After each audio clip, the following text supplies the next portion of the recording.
strength. Amen. Nehemiah wale sefulu. Oli oli oli leri lau malo se lea. Lau se lau pese. I never lost my hope. Ooh, I never lost my trust. Oh, I never lost my faith. But most of all,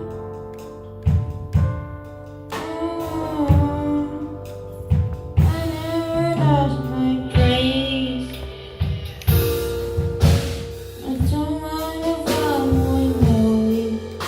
Ooh, I don't mind lonely. Lonely. I told you, I see the end.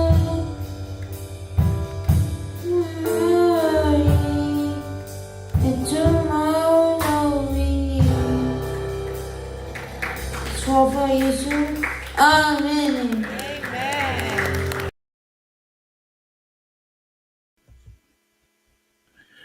Ia, o le pesele na o le paso le tātou por kalama. Ia, le tō fine. Ia, whapena ono tō mai moa tuai. Ia, le tō fine po le fine fo ia fina. Ia, o le paso le tātou por kalama.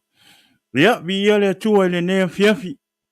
Ia, whaatalofa atu, ia, ma whaptai le atua, ia, ona o le nei fo i awanoa tā ua, ia, le ua mawhai e ona tātou toi poto poto, ma toi tātou whaatasi lungo o tātou por kalama, o le Jesus is the answer, ia, i le nei a fiafi, ia, mua na avere vi inga ma le whaptai i le atua, ia, ona o le ola ma le malosi o lo tātou maua pe i le nei aso, le ngata ho i lea sa tātou fea ngai ai ma fea au mga luenga o nei aso ia lea ua tari tonu wa i manuia fea au mga luenga tele o nisi o i tātou ia ele ngata i lea ia o nisi o lo whatoa o i ngā luenga i nei lava i tūla ia whaftai e i lea tua ia ona o le o lona pui puinga ia i tātou ia tātou ulu whafo atu lo tātou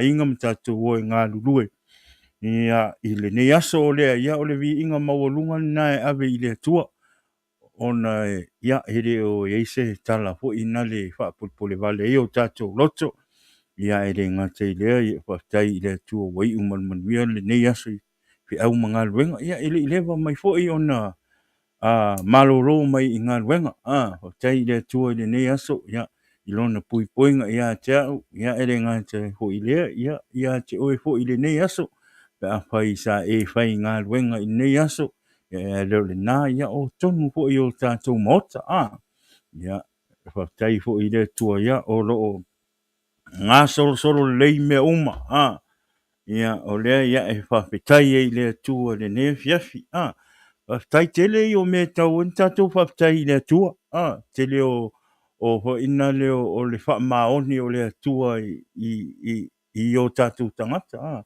e whai o le awina mai o le ola ma le malosi ia te oi le aso ma le aso.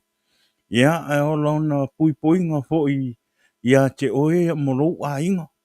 Le ngate fo i lea o ana wha manuianga e ala i meo le tino. Ia o ngā ruenga o lo tātou ngā ruru e ai. O tupe o lo tātou maua e tausi e o tātou a inga. O mea tau mafa, o mea inu, ma tūlanga umawha pēnā. Ia o e le te i tātou maua ia whamanuianga ia o nau lea lofa o lea tua. Ia lea ia e whaftai e i lea tua ia ona o mea sili. Ia o loo ia whaia pēa mō i tātou i lea aso ma lea aso. Ia o le vi inga nā ma le whaftai maurunga nā e ave i lea tua. Ia au le nei taimi ia e whatalo whātu le pōkalama ia te o tau le nei a fiafi. Ia le pōkalama o le Jesus is the answer. Broadcast ia e pe ona masani ai ia stofi te tasi ia e le tu lai va pa tai ne tu wa le wa mata na sui mai le taimi ia le wa pa o mai la lo le valu le taimi a mata o tatou o kalama ia ona wa o foi le taimi wa silo ai le ngaluenga wa vavi foi ona manava le ia fa tai foi la ile tu o le a wa mata ona ku mai la ro ke mia makai ka ko por kalama ia e fatalo fatul por kalama le ne fiafi ia te o tou le ne fiafi lo te tonu lo tou mai mo mai tonu o tou mota tai le tua tai fo ia te oe ia il fatanganga ino le nei por kalama i te tonu o lo mota ai le ngata fo ile ia o tonu fali fainga luenga o tonu o ino tonu o taavali a fai o lo ave lo taavali fa mole mole tau anga le tu o telefoni i la lo ma pula sa o le wala ai au ke fai mai pula telefoni ngai ke ua kupu fa lave lave ia ke oe ia o fa pela i o lo maka maka mai bo kalama ai leia ni saunga le mui lungo o wala ku u le telefoni i la lo Paulu mea ngolo fa alongo mai le leo le angelu o lo kalangoa ku ia ki o mfa so ki ia ki o ni pia ia ai ia manguia nga vengo ni eso fa taitele i tatu ainga wo mai masan ia ono le ne fiafi ia le fatanga ino le tatu po kalama ia i te tono lo mota o lao e le ngati leo fa finga vengo po fe lava me lo e ma wo mai nei po kalama fa atalo fa atu le swafa manu malo Yesu Keriso i le nei a fiafi ia e fa atalo fa atu foi ia i sunga i fa fe ngainga o fe oi o le tala le o lo mo na nu i le aso ma le aso ia awa o sa ilinga o le upu o le tua ma tuina atu o tatou tangata i le tua i le tataro i le aso ma le aso e tari tonu ia e le faingofie la o tou ngā luenga e le fai o lo tou nofo tatalo ma tou tuli vai i o langa o tangata ia aoro tou ono sai fo ia mio fo i o lafu ma moe le ia pa manuia tele le tua i au tou sunga i whawhia ngainga e le ngata i lea ia o tou whale tua pa manuia whaftai la o tou nofo talo mo i mātou whaftai fo i le su e ino le upo le tua ia au wale whanga ino o lafu ma moe o nganga o lafu ma moe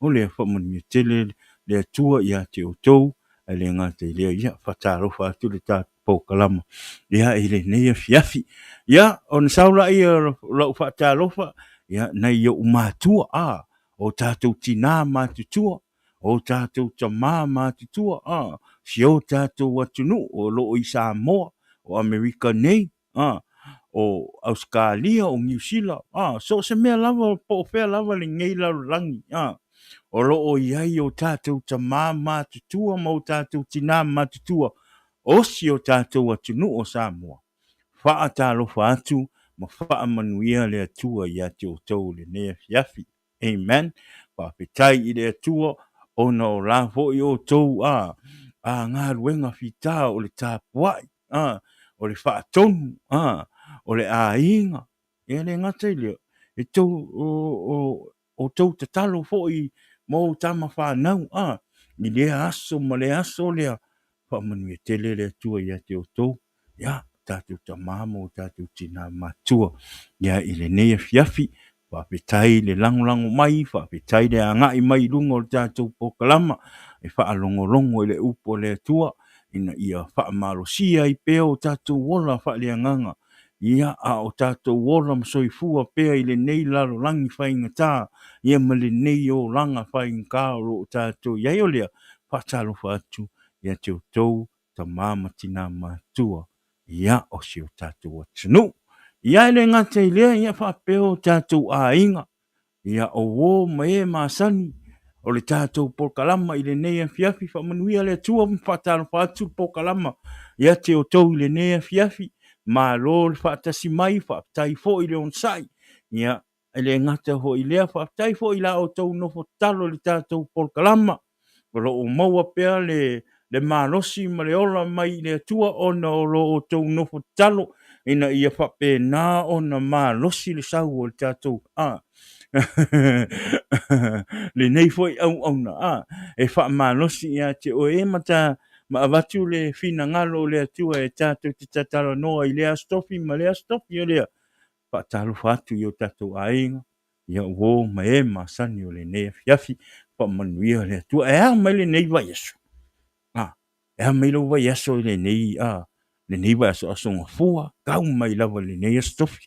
So e tasi ale aso, ia uma fo ila i o aso whai ngā ruenga o le nei vai aso, ia malo alfa malosi, pa tai le atua e tali tonu o lo o manuia, le nai tu o lo tu iai tau tanga i mai o wa ai atu tari tonu ia o lo o manuia mea le rofa ma le anga lei o le atua ia te o tou ia i le neiva yaso o te whapetai fo ia ui i le atua i lona anga le lei fo i malona rofa ia te au le neiva yaso ia o anani whawhitai ai le atua, o te whawhitai i le atua i lona pui poinga i a tia uilunga o awala. O te whawhitai i le atua se mangu a tupu se whaalawe lawe le nei aso. Ona fo i o nisi fo i o tangata o loo whaalonga tā i lunga le awala. Ia o te whawhitai i le atua. Ona o lona pui puinga o au le nei aso. Ia o la unga wenga ia o tau sila fia mea uma o le tu po se lilo ia o tau au nene ia e ave lodi e le on kama i lodi mo ko a lodi kele wa uma nga piki le nga piki lo ulo angi ai o saulo la walu la o sau alu ke sile fiwe e po i mai e chaple lo wow, ke yang ngi kusa le wo turn right o ke alu e piko le. E la ka mai island ngai le nga kongo le wa. Al action like ke action me pe sa. E action mai piko le o. Alo ke la ku i la ka mai island le ia mal overpass le freeway. Kusa o ke turn right lo. Kusa o lo ke pay attention le ka vale sau. Mal ka vale sau mai lo kuanga vale. E kere o pay attention le piko le o ke turn nga ia because it is because you know kili al piko because you turn right you're going to the right way instead of the opposite way pa kwai loara ia o konga se ser me anga ke aloi ke lo nga la turn right to le pay e foi mai si a o e foi nga lo ke ku lo ka so le o ke turn right ai sau ma e ka vale o se ser piko le o menge o ka mai kai si le anga ngai me o ka ma ko ai se la wa ai wa i ka wa le man ku le mo li dai o saulo i le piko le la ko ia wa te lo anga se mea e vave ngaku ai lo reaction ia ke longa ke le se fa la kup ia o ke longa ia wa ia wa mawalunga le truck ka vale leng sau ska mai ka ia le lope e se mea kupu ia ke ia po aika po le alfua le sau mara korang ka van e sau le piko ere ka kaunga sau kusa le la ku interest ala sau le wala ka e fenga le ka kaunga sau ke lo ku kong wa ku se pi o lo truck ku kusa nga turn na le no so truck le vavero reaction ku lo break anga kuara o break ka vele vavele anga o kuai lo reaction ya lo wingor ka ko ka avale skenga ya e kofu ai la le afur ka avale yung wala ya lo ka avale o kere ika ngo wai le alo kenge o fa pe wo ka fe ele alo fa ilonga ola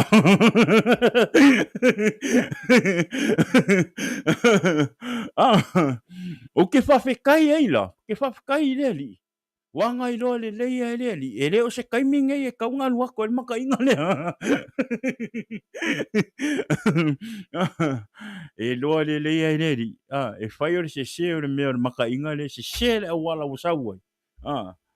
Mai loa le leia. E kupu whaalawe lawe i peanga whaapeanga le le vave la ui act fo inga le ile fo le sau or ka avale. Ke loa. It was a last minute. Afika ko ele ako se kongi. Kas ke longa ngale tesimo. Pe ka fika ile vave ro ku. Kusanga la te kusalo ke turn. Alo ke va ai le pikole you make sure ya wonge ise ka vale fe ngale. Tole. Kusanga ngenga fa pero limo ku ro ka ulu ku ro ka. Le vave mele le kanga ka ole li ke ro e. E alu mai karango le nganga pa ia. E ke ia o le skemi ko nga me la fa pe ke ia o le le eu o le nganga o le ku lo ka fi. Ke fa fe kai na ile li ele kupu sha ala vela ve ia. Ele kupu po sha ala vela ve singa king e se mangu. Mo ka fe fe. Ke ia wa ale le fo i pe alu. O wailoa e sao le langi. O mele ka ko fa mole. A ko va ai si fa kuanga o ka ngaka e ave loli. Ia ke o ko le fai le winga wanga le ke ia le oso i foi luma loli. O rau fa kuanga. Fa mole. Se kamia e ke laka i se moli. E ke kama fai e ke oso i luma le loli. Fa mole. A ore faia. Aua le faia o le lori i le fa pe kua kulor ka ofi kulor ka le lori i le ai fa mole e siri ya ke oi awange ngalo ya o le wa oso i luma le lori e le ki nga inga le lori ai ki nga inga oe le fa ya kusa o al fa kuanga ka ngaka e ave lori awange e oso i luma le lori awange e ka mafai e pi le ave lori ai va ai ko i ke merch mai kongu ngai ke va ko ngai la ku le lori ku le lori fa pasi awange e ka ma fai fight le lori ngau le me mo ia e se fe la ve lori e le se fe oi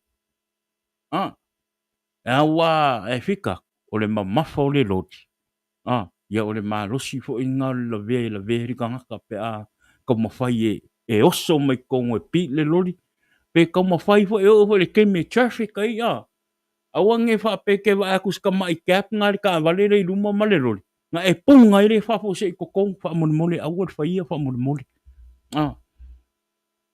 awa ngi e fa ia ongo sa i pe anytime you see a truck a semi truck 18 wheel awa ngi e ka ma fa e pi le lori au vo ngi e ka ma fa e oso i luma you can do whatever you want to in behind the truck but not the front.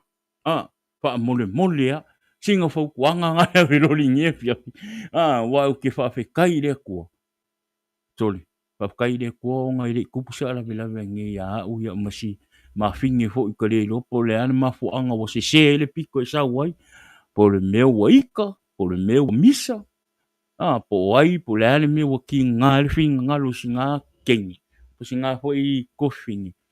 Ia ai fa kai le ku ile ku po sa la vela ya ma u ele ku sa la ya ke ia ele ku po sa la ya ya ole e mere a nga ile ka ku ka kalo ile ku i kai a uma ai ka ku ke le u fale aku ka ke le u fafo aku yo ka ku a inga fai so ka kalo ile ali ka kalo ile ali i nga ia pui ka ko wa ele nga kai lungo a wala o kongo fale fai nga luenga po so se me ka ku ke o ai no se me ka ku ke o ai ya ka ku karo ile ku ia yeilo no puinga wa ka ku ke le lo ame kupu anga kupu ngela sfa la vela vengi soli no nga ku ke fiu e fa kali me ka po kalama no ngo ko silingia po le amo kupu kama foi po kalama o le po kalama ai fa kai le ia o longa puinga ole fa fi kai ku fo i o ka ku a inga wo mai masang whakakai la o kou kano mo le kākou po kalama, e le ngaka hoi ia kia, whakakai a kuia ke o kou e mo o mia pero kou karo, mga kua ngai a inga, mga kua ngai po kalama, ia au, maliki ngā le a inga, e maisi le sunga, ia tala lei e se kia, oi, singa whaaringa le, o le astona i nei, ia o le le awai mai le sunga ia tala lei, ia ona o nisi fo'i o aho, fuafuanga whaale a inga, ia o le a malanga tua i le sunga ia tala lei i Samoa sifo, ia o nisi fo'i o whaalawe fo'i whaale a inga, ia o lea, o le whaatasi mai le sunga ia tala lei, ia i lunga o tātou po kalama i le astronai, o le o tau mawhai, ina ia whapena o na whauau le tātou po kalama i le astronai, te talo mai, ia whawai mai pēr, talo mai moa, ina ia maua pēr le manosi, su e ina ilo na fionga pa ia a wasi tātou upu mo oi, taliton, malosi tau talo, ia, o te malos fo, amen. Ia a iei fo sisi e fia saurungo tātou po kalama i le astronai, e mawhai ana sen naku le linki a ki oi le astronai, saurunga kākarango i lunga kākou po kalama, tātou whaasoa le upo le li, pe whai fo se moni mau tātou tala noa i le leanga le lei, ma le alofa o le atua i a te oi, e alofa i le atua, e toa fo i lo roto mo le atua ma le nangaruenga, ia, aua ke e ale, musu atu le anganga o le atua ia te oi, whai e musu atu le anganga o le atua ia oi, really power, ke saurunga kākou po kalama i kake whaasoa, ia, aua ke fi ngau le anganga pa ia, really mai ia, whai e le ai, aua e te popole, e le ia rau whaanongo i le anganga o le atua, e sau foi, tai mai foi oe le anganga pa ia o le atua i lunga o tātou po kalama, e ke whaalongo inga le anganga pa ia o le akua ke miki whai e lau la unga, po sau muli mau, o lea, ia, whai aku le anganga pa ia ke oi, au ke vidi mai, ia, folanga ngale tātou po kalama i le astronai, ia o le le whaatasi mai le sunga mana tua le sunga i whai au ia tala lei e se kia, wha mole i la o tau talo sanga, ina ia whapena o na, ia li pui ngā o le atua, ia, le silona au na ia ma le whapalitua, ia ma le ainga, ia o le whapena o le whai malanga atu le soa tai au, ia i polu o nisi foi o tūtua ngia whale ainga, ia, ina ia whapena o na ia le nganga o le atua, ia whatarofa atu, ia i le uso tama Samoa, ia, kamo my man, ia le uso ia taufi, malo whaptai whatasi mai uso, ia alofa atu sia watali, ia le ngata foi lea, ia le uso foi, ia toe le u le nei fiafi, worship family, on YouTube, whapetai, wha mole, a whai olo e mātamata mai lunga le tātou YouTube, le nei fiafi, wha mole, share le tātou po kalama, subscribe le kako YouTube channel, wha mole, ia o sau le lei le nā mo le tātou po kalama, amen, e le o moa, a mo le tātou po kalama ina ia, pe soso ani me whai o le tātou po kalama, e le ngata i lea, ia whaasirisiri le upo le tua, ina ia whape nao na, whaalau i tele atu le whina ngalo o le tua, ia so uma e whape nao na, laiwa i le tātou po kalama, i ne whiwhi aile ngata i lea, a whai olo e alala i nei i San Francisco, the Bay Area, ia, o le aso tona i nei le whape whai le, tala ina ile, ta whale o le tātou vāenga o le fast, ia, i nei Bay Area, i le aso tona i le aso lufutasi, e le o le aso tona i nei, o le aso tona i on tu atu, pe sao a le ai whamuli, ia whamuli atu, ia o tala le whai mai, ia, ele ngata i lea, ia o le a tātou whiloa i fo i le malanga, ia, malanga tauta ia i le uso ia asiata ia ele ngata ilea ia mo ila tau o la mwhaiona malanga mai ia wa po ile fa moi moi na ora ia ile aso lusu male lua le aso sa ia o longo mai ia o le mato e kalisia le sunga le fa ngainga ma le fatua ma le kalisia ia ma le sunga le sui fa au ia e fa sila fa ilo atu ia ale eise lotu te lotu ile sa u tatou te mafuta i hewe le Assembly of God si mato lotu ia le ekalesia ia olo fai le pala onga San Leandro High School fa pe te fia lo le address ia longo mai au vili mai lo ke fongi o na lo o ilunga le tatou information le laku lalo le ngumela really mai ai fa mole pe e fia sau tatou te mafuta i le sa le so lusful malua ia tatou te paitau langa fa tasi ai ia ma pa penan tatou mafuta i fo i maleuso fo ia asiata ia malau malanga ia ole a fa penao na mo whatever no e matou te paita pua i mpaisau nginga fa tasi ai ia ile matou e kalesia ia ile aso lusful malua olea ia le insau me faida sa pa pe tuai foi na mata lo lotu pe te le alu foi selo i fa nga ia le sau ska mo sia ka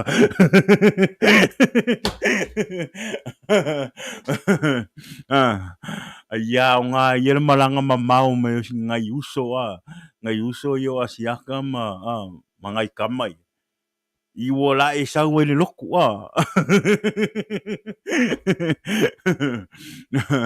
e wa ese ala wala le li e kaka i mai o ele loku e fa nga ele li ka nga e a winga mai ele li ka nga inga i e mawhai e kaka i mai lo nga ngai loku ole fa mole sau ka ku ki mafuka ile sa a fai ai ke i ulu se falisa a fa nga ia ma nga ia sau fai skamo asiaka mal malanga tau tai e fai ngale e ke mo e ke sau e ke ulu fale mail falisa ole li ka pua ia kasi ole a fai e ke sau onga asiaka soli pa fe kai ai le li au mai o asiaka i amerikangi ole a e sau e kake mafuka ni kako lokua kako kapua i fakasi ole ia e nga nga me ele ai se a fainga ole kua ele vai le kua i ka eva ai le nganga o ngaka ma loko ngaka so sau kako kapua i le kua maka ko feiloa i maka ko lima fakasi e o fanga ole kua e se fia e nga lu fakasi e kala ngoa ma fia fa kasi e ke le iloa u pe ke sau ka ko ke mafuka fa kasi ole ia mo so wa no le na sa le so lo sul malua o le masinga nei longo winga is Sunday after Father's Day ia ole ia e fa mangu ve ni ke e fa mangu ia ko ai le mlaso tama lesa tama ile nei tausanga tali tonu ia o te le alfa peleng ka fi ka fi le fa peleng o e ni kai mia ka ko ia ka ma ka fi le fa peleng o e ki nga ni va yaso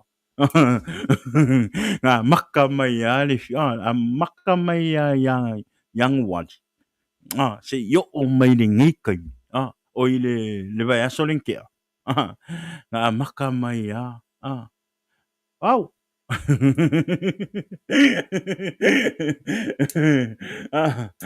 maka mai vai aso mai yang wali le kawa ida song fu le sal vai aso lenke fa alonga ko perengako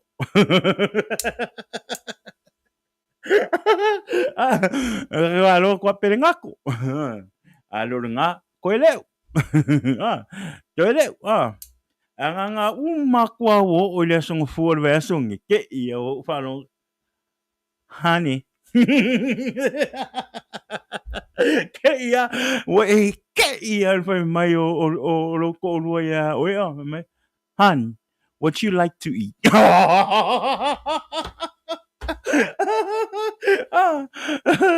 Maka mea yang wali maka mea yang wali kau ai le salinke le salinke pau pau pau ke e wa ko le alo le nga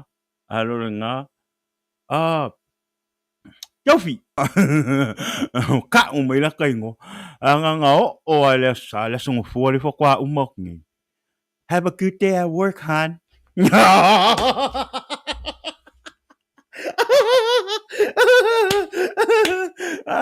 Se vai se fa pele pele ngo ka ko e kinga ari kama se fa ya ko i fo se fa ya ko i fo ya wa o me kukupu o me le kukupu ngo ka ko inga ke ya la ke mo e fo ya nga dia wo o ar ka ya o fo nga le se ka ya o nga dia ama ka me la son fo this week le Monday le ka la ke mo e wo o ar ka ya wo ke ya ro pu pu la kwa pe ala pu la me ko ai nga me good morning husband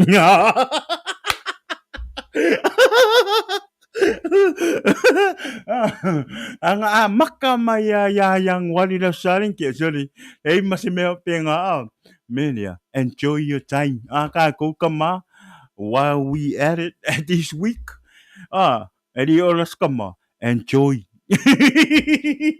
ya mai lo la sa ke ya power power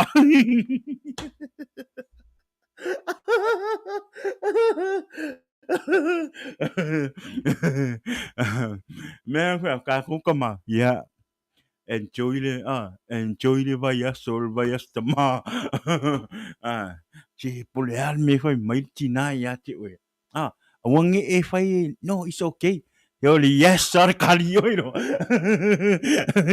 no ole yes sir ole mai le so fu ai kau le sa o ro kali tama ole yes awange e se kali funga le no pole no it's okay no it's fine no I'm okay no it's good no ol vai aso ngi ese answer ka ole no ngale yes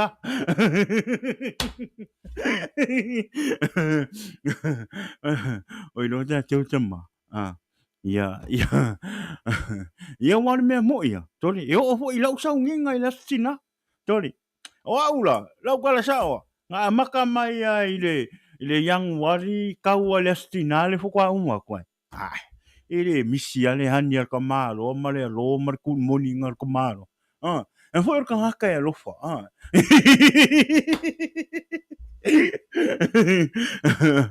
asi mako aingala sorry ke va e pawa mai a kai e po ha le pawa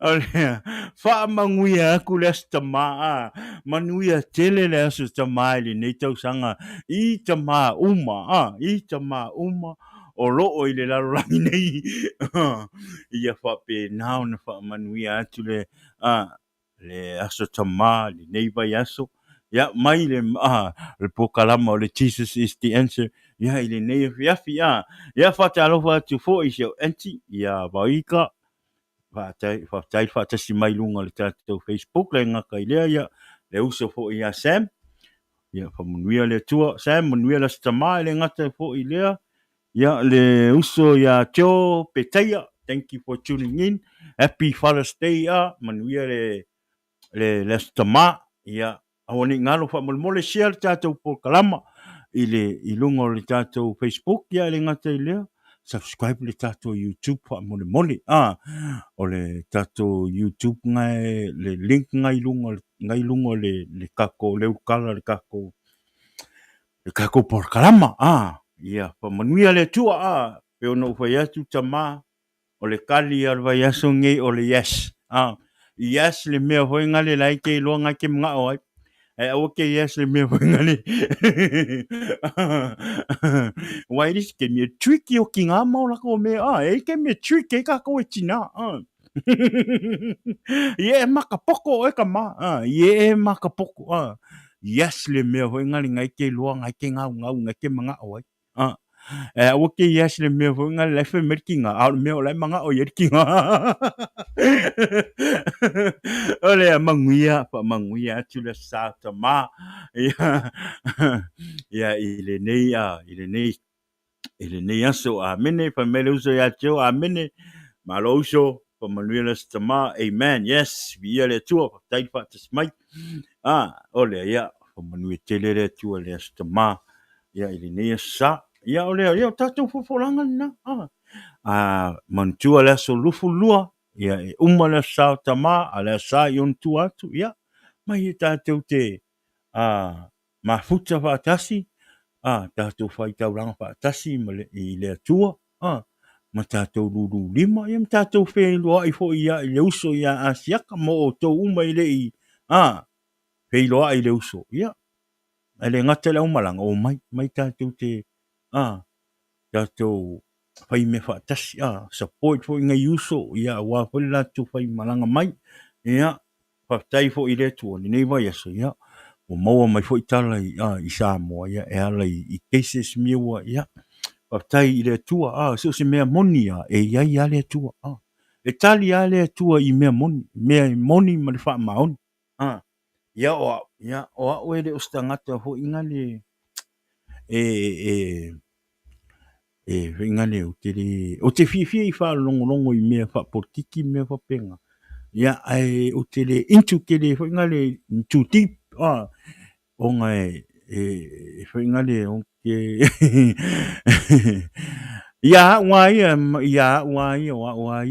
ke le mga o whainga le ia awange ia ke au le loko ika se loko whainga le ika ngai o ngai meo wha porkiki o sori se no ka ia whainga lo roto i wai kakaunga kakalo i le kua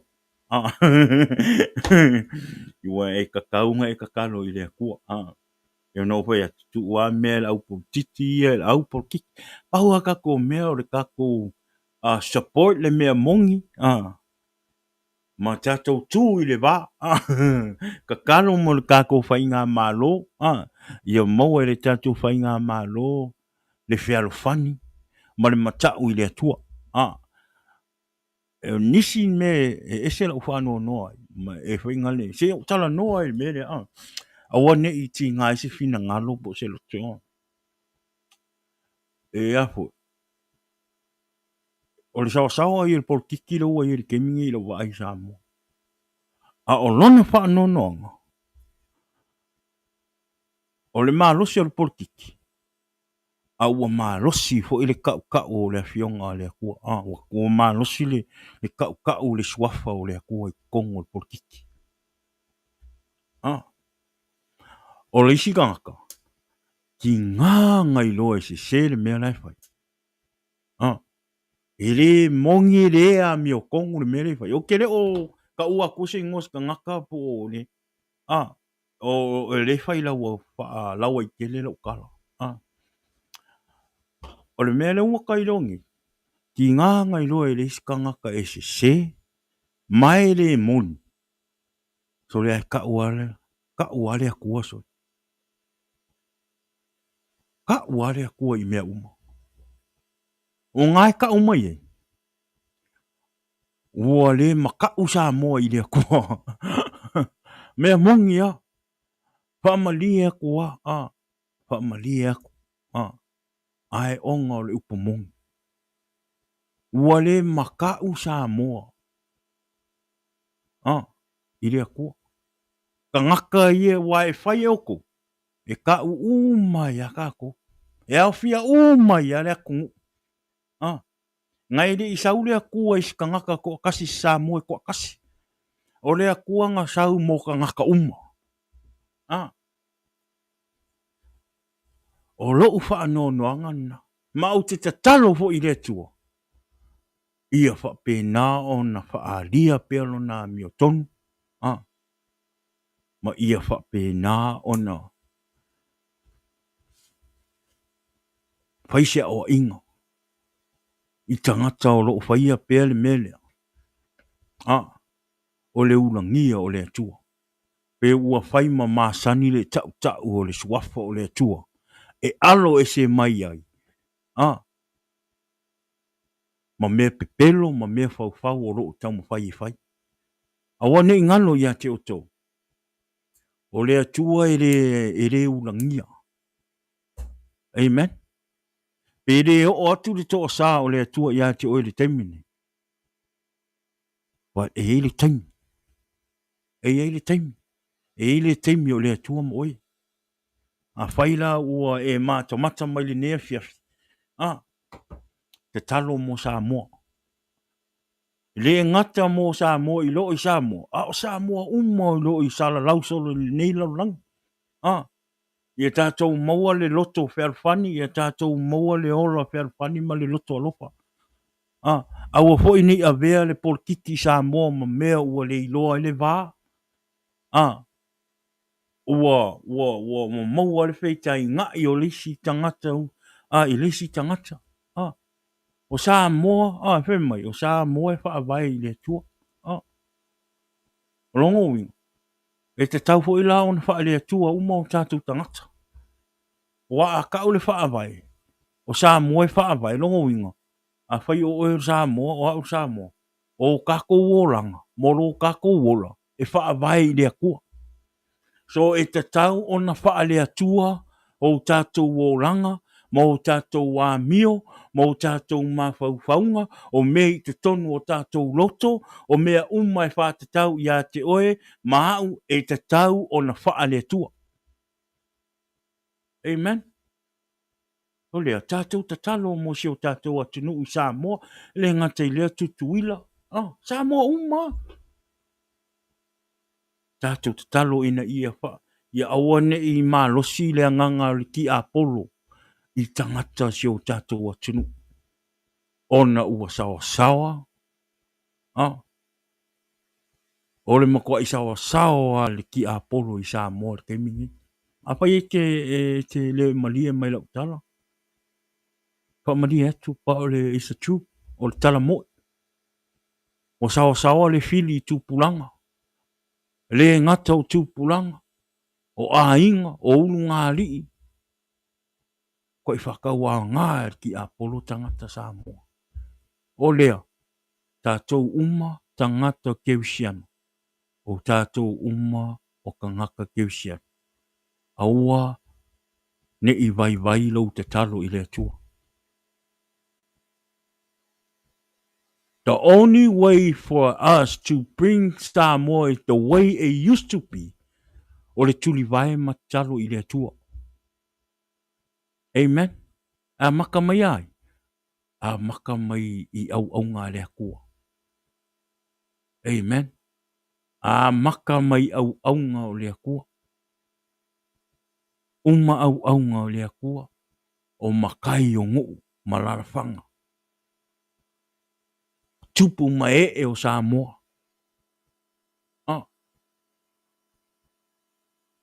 Te talo I lea tua, matau I lea tua. Le ngate I lea. O matai o ainga. Whaururunga o ainga. Le ngate I lea o tamā matina mātutua. O ulu ngā li o whanau. O le tuli vai I lea tua ma matau I lea tua. That's the only way to bring Samoa back the way it used to be. Ngā o le taimini nei, le vava ai atu. Wa le toi matau Samoa I lea tua. Mea moni a ma le wha maoni. Le tangtanga I atu I whafo I nei mea roi. Wa le tutusa Samoa pei o le mea na iai. Aisea, e fo I mafua mai lunga. E mafua mai lunga. E mafua mai maunga le manui o. Ai le anga mai la lunga. Ia, e follow atu ai fo I malalo. O lea, tātou, te talo mo si o tātou atunu o Samoa. Pa manuia le atua, te talo fo I le atua, ina ia fa pena ona yailo na nganga. Ia a wafo I le sauni atu si o tātou atunu. ia awa fo ile sa ilinga ia o se malo e tu e tau a vea se o tatou o tunu o te whawhetai i le atua ia o lau te whai atu sa o o ngā wa o kuku ina ia o leo te whai atu sa o ia pe ono whai atu i le o ke au ai o ke maka i mea o meo news mo mea wape ngā o al mea mo ia o te support inga le fast lau tala man mo o nei por kala ni ai ia o le tatou por kalama ia e tu le vale tatou por kalama ia te talo foi mana tua le fast la o le te talo le tatou por kalama le ngata foi leo le chai pipi le ngata foi le ia le vahanga fou o le WhatsApp e po e mana tua o wai ale fai ngā malo o le piki mai e lea kua ia o kākou e alu o ia le ngā o lea ia manguia le fai pāloka se o kākou a kungu i Samoa ia i le ngai kausanga a war kausanga fou i le sa i ngā o wai le au e foi kaunga lo vanga o le fai le a kau a vea Samoa paul me kalo i le kua ia ku me se fai ngā malo i makau i le kua amen au fo i nei maka i for kako menti wa ka ule kua ngalo o lo fa mangia ia ngalo ho la i le kua ia au te patutua i le tua te lo e ile fai ngā malo sa ngia i le tua e na te tau a vea le tatou malo ma le mea monia o lea foi fai ngā malo fo o ka ngaka e maka i le kua e le kua e le kua se fai ngā malo e loa e le kua e le maka u mai ka ngaka ia ke ia ma le fa alwalo mai ia ke ia ma e loa fo e le kua ka ngaka e le fai a mioko e le au mai e le kua i kongo e fai ka ia le malo sa mo au karkong wa uma sa ungia e le kua ke re fai aku la po ai ia nga wa maleri au ke fa fe kai le kua mau ilo o sa ungia e le kua o sa ungia e le kua ka ngaka e maka u ia ke ia ma e fa alu fo ia ke ia ma fai la mioko ia ole ka ia le ka ko malo i kausanga fou o lea ia whamanguia kele lea kua ni ngai kausanga ia i lau palota fai wha le lau e kise fai mari wha maoni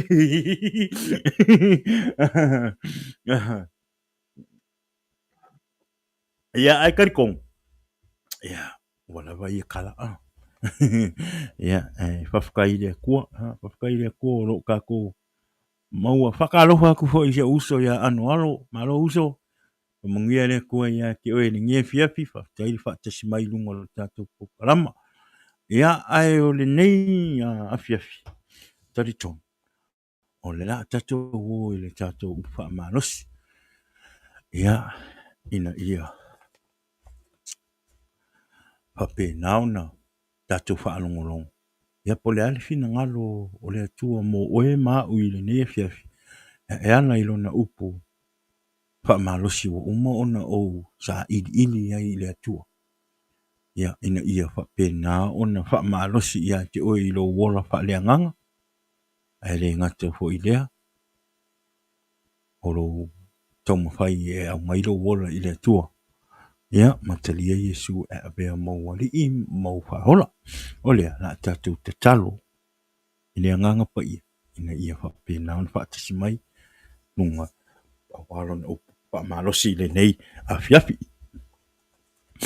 le tua lo matu ta mai le nei fiafi a taita mai le nei amanoa ta ua o toi maua i lau pol kalama fa e ina ai e lunga o te penga fa ilangi nei a fiafi le li ia o la au sauni fa soa i lau upu o uma ona e fetalai ma e tuuina mai ia te e ala i lau suenga talo atu le mana o lo nganga pa ia e te whetalai oe, a ia whapena o na whaalafi lo ni tangata. Ta mai alu atu lo upu ma le mana o lo nganga pa ia, ina ia ofi ngō fie, ma whaalongo ngō fie, i loto ma fina ngalo o tangata o lo o mata mata mai ma mai moa mai le nea fiafi. I ala i lau polkalama ma lau upu wha malosi le nea fiafi. Wha manuia le li ie iau tangata le nea fiafi. E ala i lo lātou wha alongo. Ta mā, e sausawina o lātou wha alongo i le anganga pa ia o lau fio.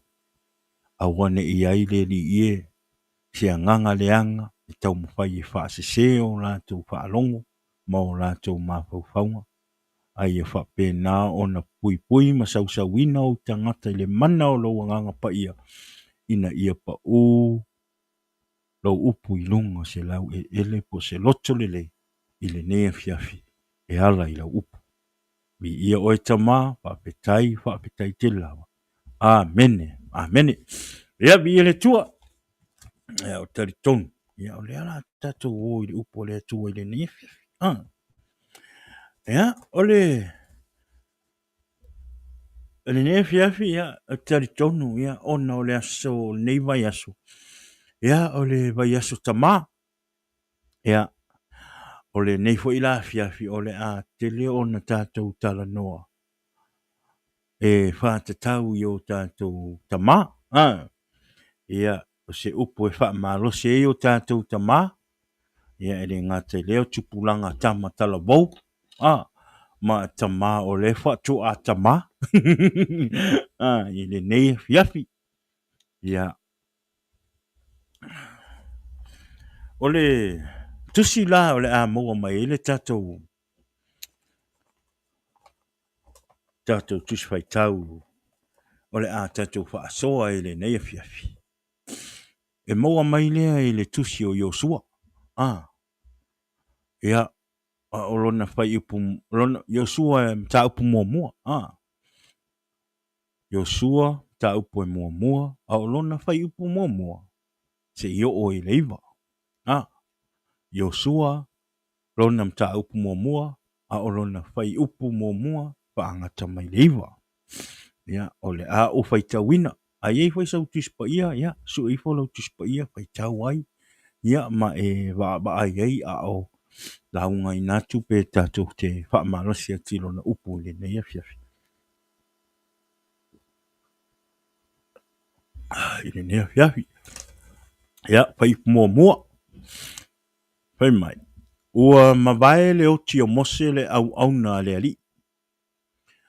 O na whetalai mai ai lea o le ali i a Iosua, le ata li o nuno. O le na au auna i a mose. O lo wha pia mai. Pe upo e lua. Ua oti mose la au auna. O le nei foi. I nā e tū la i atu ia. Ia sopo ia atu yoritana le nā. O oe a toa ma le nei nuu uma. E o i le nuu ua au foa ina atu wai ia te i la tō. O le whanaunga a Israelu lava. Pai upotolu. O mea uma lava e solia o e o tau alofi vai. O te fo ina atu mai ia te oto. E pei ona o fai atu wai ia mose. E a fua i le vao ma le panona le nā. E o atu i le vaitafi tele. O le vaitafe o Ieu Farate. O le nu uma o sa ieti. E o atu foi i le samitele. O le mea e ngoto o ai le la. E fai ia ma o tou tua oi. Pai upo e lima. E le tu mai se tangata e te tee ia te oe. E aso uma o lo wola. E pei ona ou i ai ia mose. E whaapea ona ou i ai ia te oe. O te le tu ua lava oe, o te le tu la foa I lava ia te oe. Pe upo ono, ia e wha malosi ma loto tele. Awa e te tōwhia mo le nei nuu, le lau ele na o tauto ai, I o la tauta mā, e fōa I atu ia te I la tau, pe upo fitu. Tau ina e wha malosi, ma ia ma tuā loto te lava. Ia e ana e whai e tusa ma le tulafono. Uma na whai e tuai mose lau au auna ia te oe. Aua e te haru ese iai I le itu tau matau po le itu tau anga vale. Ina ia manuia ai oe I mea uma e te alu iai. Pai upo e valu. E le te I lo ungutu le tusi o le neitu la fono. A ia mawhau ai I le ao atoa ma le po. Ina ia e ana e whai e tusa ma mea uma ua tusia iai. Ona manuia ai lea ia te oe lo wala. Ona e manuia ai lea. Pai upo iwa. O te le I whai atu ea ia te oe. Ia e wha malosi ma loto tele. Awa e te fefe, awa e te matau. Awa o lea li I lo atua o lo o ia te oe. I mea uma e te alu iai. Via le tua. Ia. O tātou sila fia. Tātou sila fia le tala. O tātou sila fia le tala. Ia le tala ia Yosua. O Yosua ia. O le tangata tautua. O le tangata ua sa tautua ia Mose.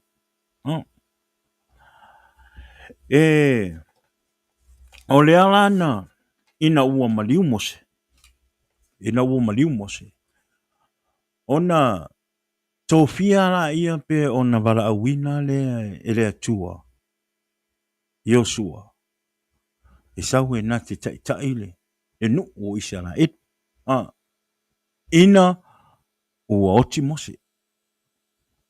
Fai maila le tātou por kalam, fai maila le tātou autu, le tātou upa malosi le nea fiafi. E fai ma wha malosi anga mo I tātou tama.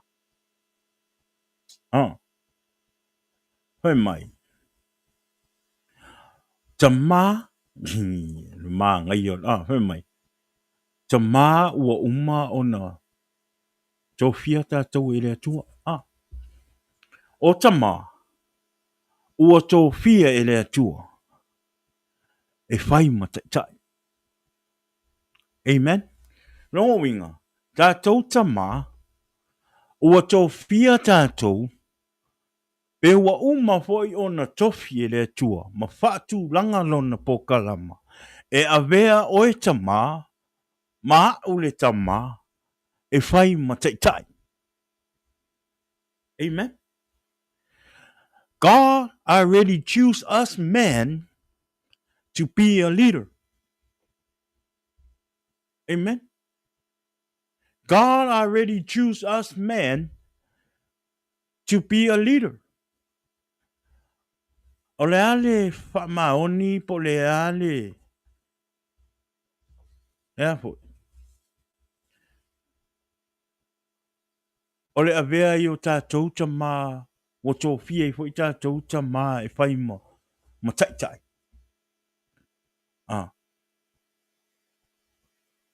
Ale ne whai mai le atua. O tama e whai maulu o le ainga. Amen. O tama e whai maulu o ainga, o longo winga. O oele tama. You are a leader of your family. Amen. Lea lai whai mai ele tātou au tū le nea fiafi. Whai mai, tātou tama, o tō fia tātou ele atu e whai ma tai. Tai lo a inga. Tai i lo e kalesia. Tai i lo ngā luenga. Tai i lo nuu. Tai se mafutanga. O le halava, ua uma o na whaatulanga ina e le atualo na pokalama. O le tamā ia. O le ulu o le ainga. O le tai.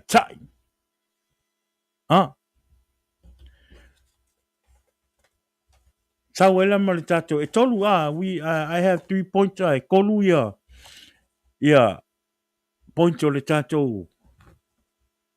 Le afo. Le tatou.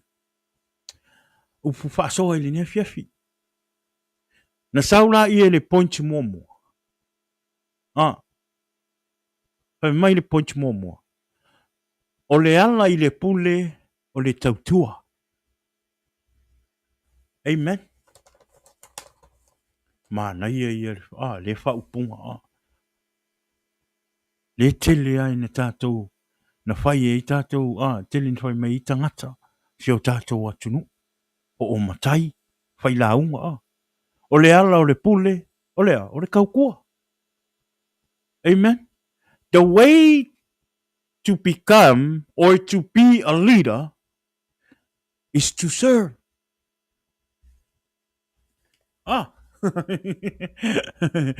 E iskangaka. Sorry. Ke e awa fia lila e serve. O le vai te minne. Telo i tātou. Wa manga o e lira. Ai ang kai serve. E kei loa. O le oranga nei e tātou. O le au ngai o le mele o lo tautua. Amen. In order for you to be up there, and in order for you to have experience to be up there, is to serve. Amen. Ele mawhai ona avea o e mastai. Pe a whai ele ai mo so experience.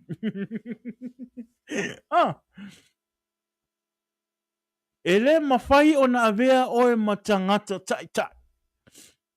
E au noa mo so experience.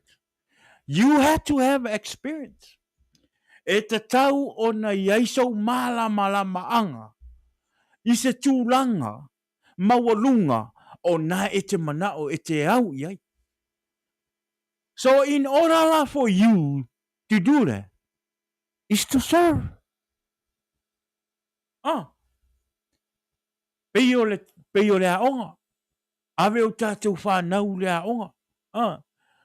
In order for e whaingale avea oe ma tamaititi e whaingale e silia i mawalunga i kongi mawalunga ma mawatulanga mawalunga. O le serve. O le serve lea. O le whai o lo homework. O le study o mea onga. O le whai o mea onga i le pō. A wale maka TV. A wale maka Facebook ma TikTok. Whawhenga maua le kongi mawalunga pe a whai e TikTok mai arkai au kau le pō. Do you ever see a TikTok and be up there? E au ngā, ele le anga lau TikTok ma lau Facebook. Ai a wha mua ro mea ia e kia iau mea onga. Ore ngā lai le anga i wha le kongo i tā ua whanau. So in order for you to get a top grade and a top position in school is to study and do your homework and be good in school. Ele ngaka fo i leo te tono o tātou ngā luenga. E te le mawhai ona e maua se tūlanga mawalunga. Pe a e le ngalue. Pe a e le a maka mai lalo ma e tautua. ole mea e a maka mai lalo. Ke lo mele o ka ko pe o ma o aku a o solo i runga. E ili kala hoi ngale, e ili kangaka hoi ngale ua hoi ngale ua sau a maua kulanga maurunga i kongo ngaluenga. The only reason why is that happened, ai hoi o ngala iri kike li nga ngau ngau ai. Lai iri kike li, lai iri experience, o lai iri tangata. E le mawhai o na tua e sau pule se tangata i lunga e au noa ma se experience. So tangata u papea le tati whainga luenga. Leka o oe mau le ka ke laloi. E sau as kanga ka fau sau alu pule mai a ka ua. E o ya ke oe le ika. E o ya oe mau le ika. A o le mafuanga. E fo yonga ka ngaka le u le fo kwa sau le ke le experience. Even though ele i whainga luenga wha kasi ka ua. But he served and he have his experience from a different job or a different, po siya o nga fo inga maua kike li. Nga kau kua. Sau lola i wha ngai lola ia.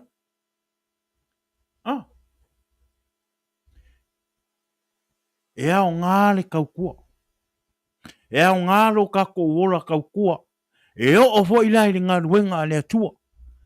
O le ngā ruenga le atua. O te fia vabe alu i runga. O le ngā ruenga fo i le atua. E te ngā lue e ke a maka kui lalo. Le whainga o le ngā ruenga le atua. Awa e te nau i ngofo i ruma. Kere o ka kou kongo e kali sir kemi o manga o ngau e ngofo i ruma.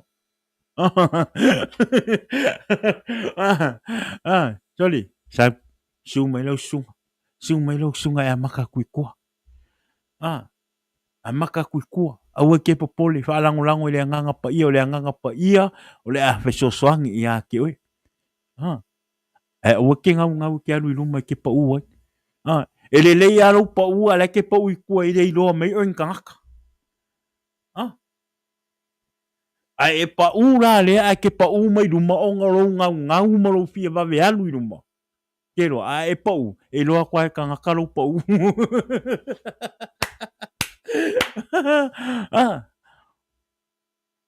A ora ngau e alu i ruma. Uso. A maka kui lalo. Humble your heart. Serve your pastor. Serve your leader. Whalango i lea nganga pa ia o lea kua. E fesosoangi ia oe, e ala i lau kau kua. God will raise you up. E oe ke ngau ke aru luma, ke oe ngofa kui luma e pa u. E ngau ngofa, e pa u ai loi luma. Ngai loa i loa i le matanga.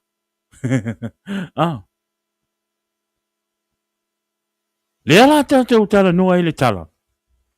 Ia Yosua. O Yosua, ele i pikia whaingale le akua e whai ma leader o ngā e wō ma mose ma, no. Ngā pike le akua Yosua o ngā o le kaukua Yosua. O Yosua o le tangata tautua. E inkako Yosua. Le lungar kako por kalama. Lo mata mai le nefiafi. E ise e inkako Yosua. Are you Joshua? Am I Joshua? Am I Joshua? O Yosua o le tangata tautua. Ua leva o na tautua Yosua ia Mose. Mai lava i le kaimi ia. Vele omi ngā kaukua ngi ka ngaka ia Mose. Mai le kaimi ngā alua i Mose au mai le whangaunga o Isala elu mai e kupiko. E o mai a le kaimi. Ngā maliu ai Mose. O lo a vea pea Yosua. E whai ma. Maka ngaka e kaukua e au auna i a Mose. Wewa ile umi. Ka whiwhi peanga pa umai na ia ka kua. Toli. Ako ali ile leva ke le akere koe kofia ue whai masupo e vaisa. Ka ko iri a ko se fia kausanga ua mangao ua mangao e alu ilunga. Amen. Ka ko iri a ko se fia kausanga o ngalue le kalesia ua mangao e avea mo. Mao. Ka ko iri i vela se kaukua i kaukuanga fai fe au male kalesia ua mangao e avea mo fai fe au. So le Whaalongolongo i le anganga pa i o le akua. Awe ke fia peongo fai aku. Awe ke fia alu ke ngofo mai luma. E le le alo pa ula ke pa ui kua e le iloa mai o le au mai umakua o ka ngaka i ake oe. E pa ula. E le iloa mai oe ka ngaka. E pa ui luma. Ia. E fai o lou masiasi. Ma o le ngai ngā fo e kere koe sau ingi me fai. O lisi ngā mea. O lisi ngā mea wako kere ka ngaka wale ko wo ese mai ka le sia. O ngā wa yeile mea ngā o le fia o le loko wha maua lunga. Wa yeile mea ngā o le fia alu e ngofo mai luma. Ngā ngā la vea le launga. Alu wako ala launga o le sa o ala sa o le launga. Ika i lo pa ulo alu lo. Maha lo. Maha lo ko e sa ulo loko ese. Ka lo le fia ngofo i luma. Ka ko peo yo sua. On sai. Kau kua pea. Kau kua pea i kua lo fai fe au. Kua ko makai. Kua lo ko lua. Kau kua pea. Aua ke ngau ngau. Aua le ngau ngau ke alu i luma. Aua nge e ngau ngau i loa oe ka ngaka. Aua nge e ngau ngau i kau fai i loa ka ngaka o oe wa vea mai. Ko kongoro a inga po ko kongoro palwhenga luenga po ko kongoro e kalesia. Aua ke ngau ngau i loa mai oe ka ngaka. Humble your heart.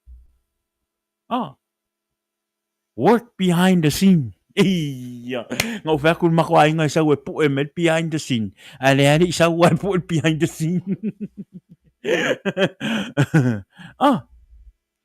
Nga lua e mai a oi kua. Aua ke ngau ngau e ke sa ilivi inga. Aua ke ngau ngau i a waai me ka ngaka wha skamo pawa. Leanga skama sole. E whengale e waai a kua e a ma. Si aua ke ngau ngau. If people talk about you, something's good about you, it's just because it's from God. Amen. And it's because you humble your heart. Pero le ale fia me o ka ngaka. Humble pe oe. Kalia, pawalo kalai fai, thank you, I appreciate that. Keep humble your heart. Awa fo ele sau o ka ngaka mavivi mai le waai o le leo mea ke whaia. Ia, oso lole no soso i lunga. Ka ko peio Yosua. Ko peio Yosua. Kau kua mal wha maungi.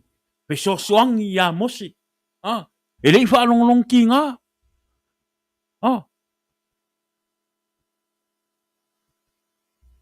Makua i afu, makua i afu o le mea la le ka ua afu le kau kua. Makua i afu al kau kua o skamo Yosua. Fua i fika koe le umi. Le umi nga kau kua ngi ka ngaka. Ia ka kou maua le o langa kau kua a Yosua. Ka kou ka maa. Ia avea ka kou ma au aunga. Ono sai le atua. Malana ngaruenga. Awangi avea ka kou ma au aunga. Ka koe ke kau kua pa o le ngaruenga le akua. Amen. Awangi soro musa ia i ka kou ka maa. O nga ka kou ngalue ma au aunga pa o i le ngaruenga le akua. Amen. E avea loa ka kou maka maa au aunga pa o i le ngaruenga le akua. Sili e nga e alu ke ngofo le fale. Sili e au nge koe e alu e whaile ngaruenga le akua. E alu e whaile larurangi. O le ngaruenga le akua. E ke le kau kua pa o ai. O le ngaruenga le akua e whai ma le loko mama, whai ma le loko hampo, whai ma le loko alofa, ma matau i le akua. Anga kākou kau kua pa o nga o le wa ainga whaali kangaka. Ma le wa ainga o tuinga ngau o maka. Me o le tino. Aua. Kako au aunga ma le wha maung. Aua kākou ki kau kua pa o. Aua. Usa e ke kau kua pa o loi ni ngā ruenga lea kua. Koe wa ese mau mai mau a koa u wha mangianga kau kua koe lea kua ia ke oe. O le ale mea wa whai aku ai lau whai au ia ke oe. Whai. O ngosai, whai. Whai pēr ma au aunga pēr. Pēre whe kau i lau whaalongo ma lau whai pēr ngā ruenga. Kau kua pēr. Aua ke popole le whai au. Popole i lea li. Amen. Popole i lea li. O le whai au. God will deal with the leader, our pastors. But us, whaire kako ngā luenga, o lea, kau kua i kua o kako whai au. Pe ono whai atu, o le ale whe kau i rau whaalongo, pe le ale mea whai. E fia le ali e vai me le au aunga. E hampo le loko, maua lalo le loko. Ma whaia ngā luenga lea kua male o ngosai. Le eise kau kua pa o. E ke roa, that's a good leader. O le kaimia e whaea i ngai oe e lea kua. Le kaimia e avea i lea kua, e whaia i oe, e pikia i lea kua, oe whai oe ma leader. O mea sa e whainga, e ala i lau au aunga, e ala i lau kau kua. Ma le wha maung. The person that serve you gonna do the same thing that you do. O lea, tau tua, ma le wha maoni, tau tua, ma le loto mama, kau kua, ma le alofa, ma le matau i le tua. I le whainga o rona ngā ruenga. E a vea foi la oe ma lira, ma o le ekalesia po le nuu po lo uainga. E wha mauni foi tangata ia i lalo ia te oe. I le serving o oe. Pei o Yosua. Amen. Le winga o kara. Le kaimia e whaonga inga i le kua oe. E alofangia oe. O le kangaka fo i ngā e ke ngalua i ngai ke serving. Po o lau whaife au. Po o makai o ko ainga. Po o ailawa. Ai ke kau kua ai. Ma avea matangata wa pio ai lau relationship. E keilo. A kupu se mea. E ke longonga ingaro wa lofa. Ke longonga ingaro wa lofa mo le ngaka ngaka aisea. Anga fo i wa afu ai lau kau kua. Onga ka ngaka o lea li wa e kau kua ma le wha maoni iai. Onga o lau wa lofa ma lau matau i lea tua. O le ale fina ngalo o lea tua i lea tai. E o ia te oe le lofa. E o ia te oe le tangi. Pei o Yosua. Kusa o lea ua maliu mose. E makua i o le wha ngoa ngoa. Ma le ti ngā o le loto o Yosua. Ina ua maliu mose. Aisea. Onga fo i olonga tautua sa tautua ai mose. Wa avea mpeo wa mpio le relationship nga. Ma mose. Wa maliu ngei la mose. Alo e whai kau kusi pa ia. Kusi a Yosua. Kau pa mua. Kusa le makua i kangi. Le kangi skao ingo o Yosua.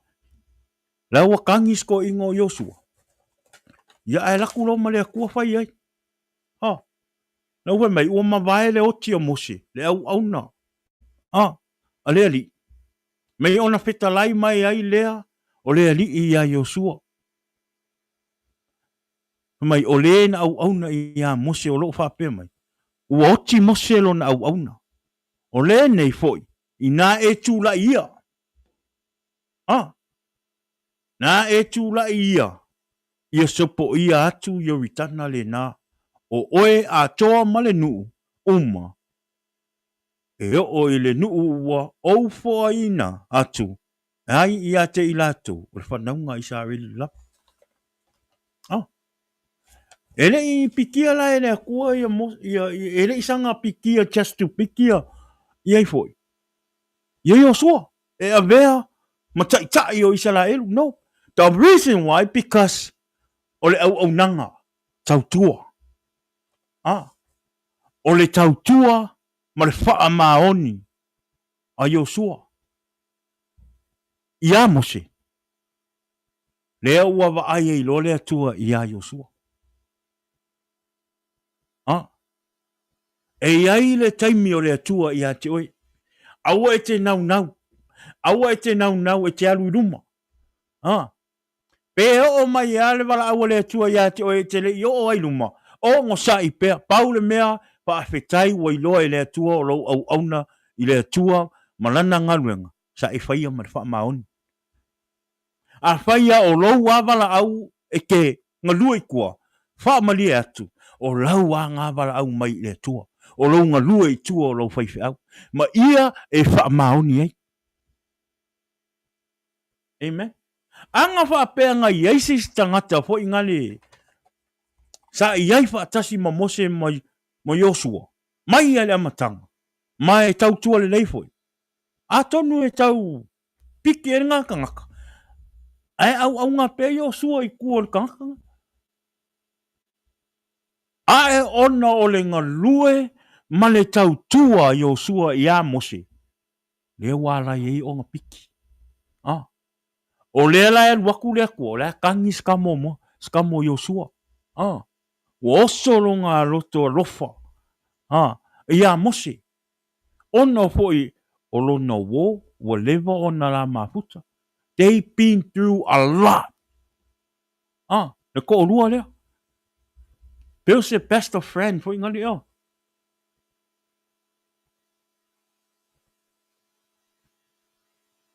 Ai whawhetai ia i le atua.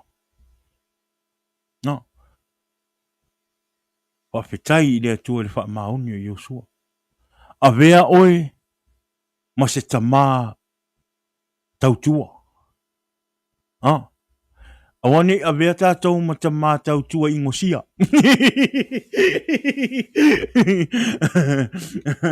Amen. Wai ko kele ngā o isi kākou i e kaukua. Peongo hoi aku. Awangi o kākou kaukua pa o. Awangi o kākou kaukua pa o i o kākou a inga.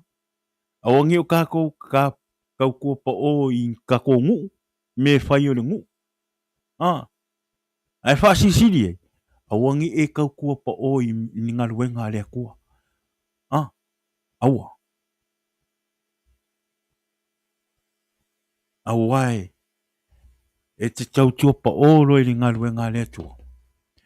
Koe wa ese umai le atua wha manuanga ia te oe. Amen. Me le pointi momua, o le ala i le pule o le tautua. Amen. Pei o le nā upu. The way to be a leader is to serve. Serve under your leader. E awal tau mawhai e la koe serve le leader, e mga alu to be a leader.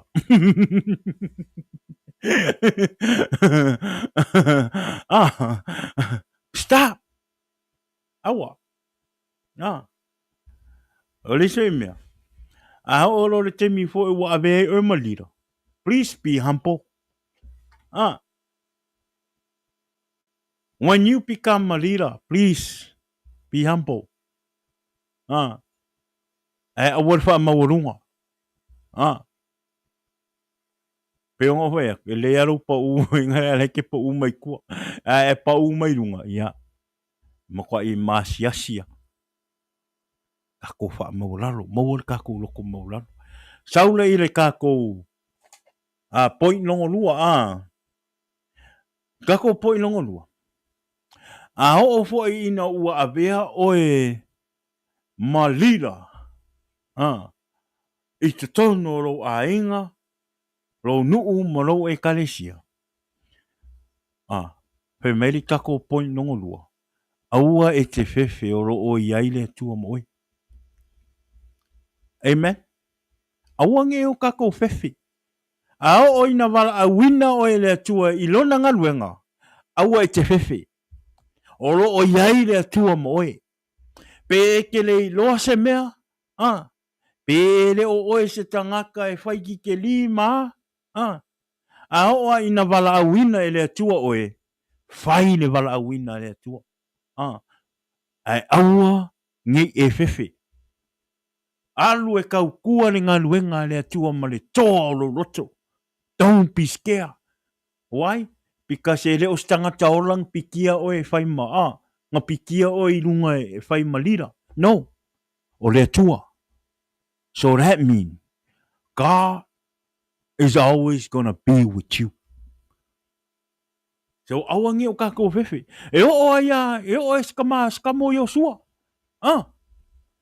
Nga o ia Yosua fefe. Ai sea. Ai fo inga wa ai maka o Yosua I mea nga kukupu. Nga wa ai Yosua I mea nga kukupu. E le fai ngofie. It is not easy. O le au mainga e mose o le whaangaunga Israel. E le I whai ngofie. Ngai kele o mea ngā teo ai mose. E whai ale au mainga o le kaumawhainga le au mainga o Israel I whafu. Le kaumawhainga o mose le loko maa o whengare o whalau. Ai wa o fo inga ua au mai wa mai whafu Israel. Ai koe teo fo I mose mawinga ma o langa ma winga whainga ka o le ngu o Israel. Le hika le o mose, le hika o mose la I whaangaunga I whengale le whainga ka o kaka Israel le ngale mafua inga o skamo mose. Sko inga o mose. Sko inga ngalwe e whengale e whai mai whai le kua o ngai e le leisang kau kala. Po le asanga kala e whai whaangaunga Israel. E le o skangaka le leise kau kala ma. Sko inga o mose alu ma le loko popole ma mea whapenga. Ma alu e basically le kupo ai kupiko, le kupo I ngā marosi. Sko inga o mose. Ma le whangaunga Israelu leu skai ma le whaalong kāua le o sko inga o mose. I o I kanga I le mere ele ngu ngā wholwholoina. O mea la ia ngā wa ai eia. Ia Yosua. E le whai ngofie. O le mea lea. Awa fo inge kako ngau ka ke o I luma. Ka ke o I lunga. Awa nge o kako ngau to be a leader. It is not easy. It is not easy. Ke e wa sawa lo fia luaku. Maro ngau e ke alu I lunga. O ngā rau ngau I whape ai mai ka ngaka ua. A vea oe maa, mo whai whiau maa. Ke roa, o rau ngau ngale ngā. E o ia ke oe le mea ngā le ke ia oe le lau sa ngai ma whaafika uli o le. O ka ngaka. E whaalango pe I le nganga pa ia o le akua. Ma e kau kua. E au mai ai le akua oe. Ele se whaapela aku ele akua oe ngā ku whau ele akua oe. No. God will be there for you. And He always be there for you. Ele ku la for inga ele akua oe. Kusala o le wo. Wo e o fo iskamo Yosua. Mko yo o yar fefe. Lai fai mai ele. Le fai upo suma leongo ma suma lvat. Surongo ngai sulvat. Le kako kusi fai kaua le fai mai. ona lātou, ai ona lātou tali mai ai lea i a Iosua. Ua whapea mai. O mea uma, o rei, ese mea, whai mai, o whai upa iwa, sorry, whai upa iwa. Ngai whai mai, o te leifo whai aku lea li i a ifo, i a Iosua, whai mai, o te lei whai atu ea i a te oe, ia e wha maa losi ma loto tele, aua e te whewhe, longa winga, kusa o lea ilu wailoa e lea kua, wailoa e lea kua le mea reiko kongo le loko i Iosua, wailoa e lea kua, wa whewhe, wailoa e lea kua wa whewhe i Iosua, wale whai mai, o te lei whai atu ea i a te oe, wai wha alonga le whai ngore kala, wai wha alonga le whai ngore whasidi e lea kua, didn't I tell you, pe ia le wha kongo longa kali, pe ia le wha kongo longa kali, whai mai, o te lei whai atu ea i a te oe, ia e wha maa losi ma le loto tele, aua e te whewhe, aua e te matau, aua o lea li i lo watua, o roo ia te oe i mea uma e te aluai. Si? Wewen maa ngai o ka mea ka ngaka ai pike leang e wha ngolongo lea nganga pa i o lea kua.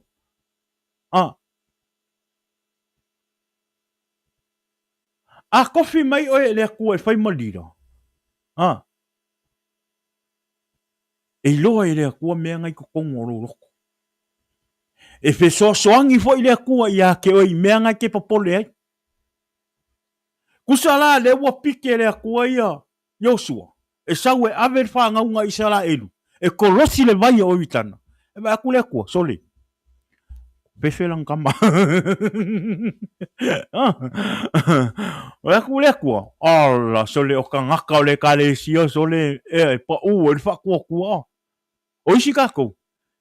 Eri ia makarko, eri wa umang kofi eri aku. Eri ia maka. Lau ngaluenga, le ngaluenga wa kofi eri aku. Awa e fefe. Ua e fefe kero, lau kala sa o ngoko fo ia kia. Kala manimongi. Elo o ilo ane mako e kare sia. Lau kala le mako e ka. Nga whai mai lau whai fe au ia. Ina ua su ina e lea tuolo uloto. Wa avea umatangata fau i lea tua.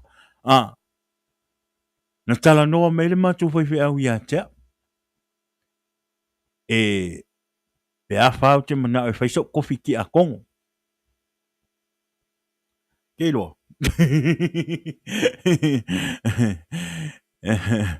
Kei loa. Nga whai mai lo whai fe au. Ia. Nga o soara o wheshi. Ala mara moi. E sira fia fo e le mako a inga. Sira fia fo e le mako e kare sia wa sa o mori mau iai. Nga o ora o wheshi. Aisea. E a fo i au ngā o le ki a kongo. E le whai ngō fie wha mori mori. E le whai ngō fie. Sa o whai aku tarango atu i lau whai whai au. I lau kama. Aku lau sungo pastu. Wha mori mori. O mai se a vangoa. Se i o walu e te tuli vahe i le atua. Se i o te talo i le atua. Ma ave i le atua meo i lo te tonu o lo uloto. Po le alo na fina ngalo. Awane mea moi. Anga wha pe ke kali o ke ioi. Wika fifi. Ala longo winga wo koe repeat for the mistake ngo fai mo mua. Sa avea fo ia umaki a kongo mo mua. Ai ke roa. Ere o se fina ngalo le atua na. Keming avea ia umakofi ki a kongo. My best previous church lenga uloko mo mua. Ai ke roa. O kere kua Jesus. I blame myself because I was playing with God. Nga o ka alo i le atua. Ai te ilo. Sa o ele tala ho ingali. E au ngaro walu ke ula vale i mea larulang. A konga ke learn mai se mea I lo wolanga. I le whainga o le whina ngalo o le atua. O le ngalu wenga le atua. Le mea wo learning o mai. Aua nei e alu te whaile ngalu wenga le atua e ki ka alo iai. Aua. Ke lo o e o le afu. Ngai ke whapele le. O e mangkua mai. O ngai whapongi sae le ki a polo o maka. Whaonga inga ki a polo o ke alu ka alo I le akua. Ai kero. Inga ua koe whaonga inga ro ua langa mo le akua. Le ua pupula e o maka o whaamangingo e le akua mea uma. Le asa o loai le me te tau na whai. Ma le me e le te tau na whai. O leala, whaapuputala, sa o whai e lo lau whai whi au. Whaamole mole. So o mai nei. Se taimi te lea. Se o walo ke kuli vai I le akua, makau I le akua. Le manga onga wa ku inga mai. Po le aso na fina ngalo. Ia na whai. Teilo. Na tali mai le atua.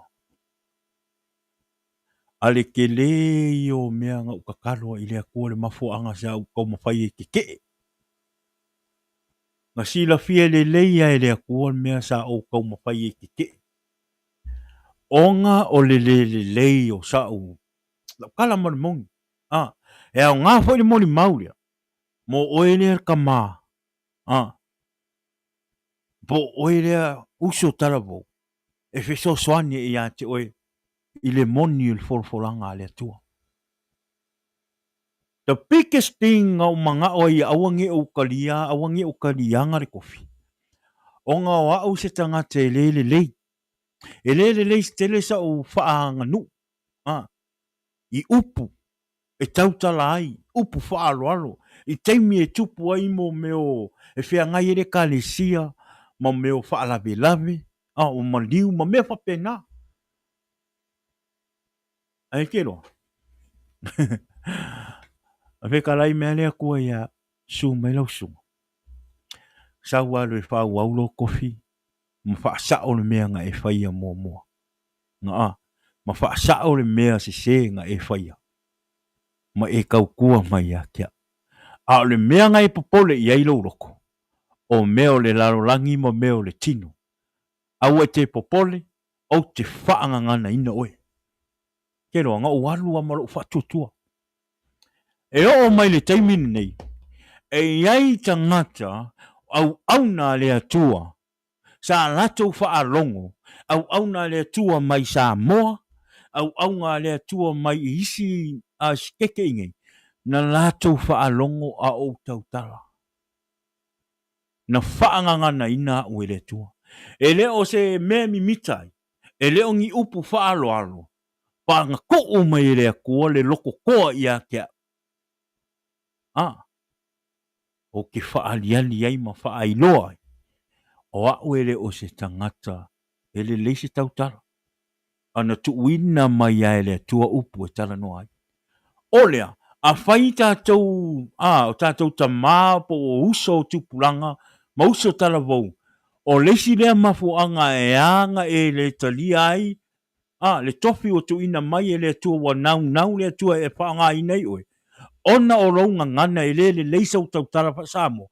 Au e te popole, sau e whaanga ngana ina oe le tua. E whesoso ani le nganga pa i o le tua ia te oe. E wha tautala ia te oe. Mea mo ni mare wha maoni. O loo si moli mau le nganga pa i o le tua. E iai fo i e whaife au.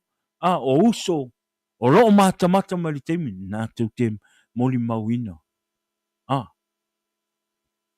Lau moli mau le ne fiafi. O lea. Awa ne o tātou whewhewe. Le fai mai le tua. Fai mai le tua ia Yosua. Mai. Aua e te whewhe. Aua e te matamu. Aua o roa li I roa tua. O roa ia te oe I mea uma e te halu iai. Amen.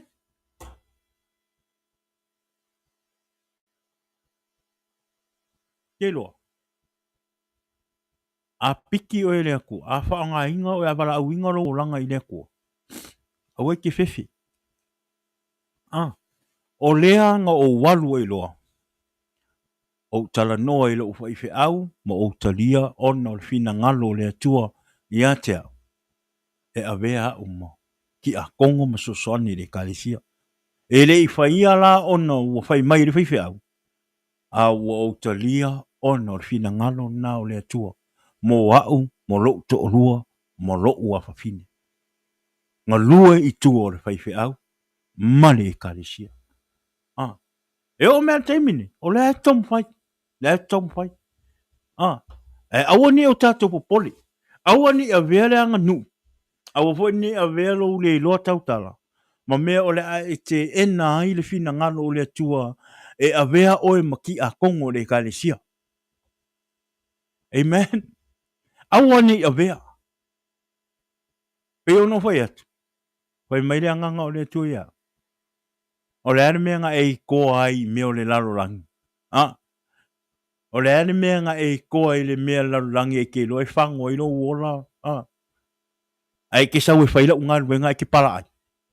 Sau. Ye sili aku lau koa e whaile ngā luenga lea koa. Mai au aunga i lea koa. I lo o mea nga e koa i mea lalo rangi. Amen. O mai. Se ue ke wapole, ue ke whewhe. O ro o iai lea tua i a te oe. Mea ngā e au ngā i lau whaalango lango i le wala au inga o lea koa. Whaalango lango i le wala au win, le wala au mai i lea tua e whao ngā inga i oe.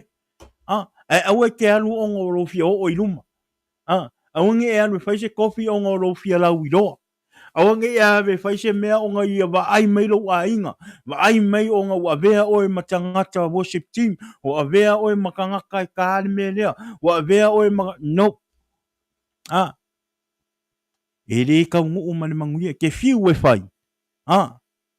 E ke fiu ke au aunga i lea kua. E re kari mai a lea kua mwha manguia mai lea kua onga lea. Onga e se se. Se se le motive. Ngai whai wha le tino. Rau au nganga i lea tua. Aua. Lisi ngā mea a kiri e ngā kofi whewhi. Onga lea. E anga fo i lea wha le tino le au nganga. Ai a wha lea nganga rau au nganga i lea kua. Ke whai a koe le ise me ke whewhi ai. E ke kū mai a o oe a o le angitu.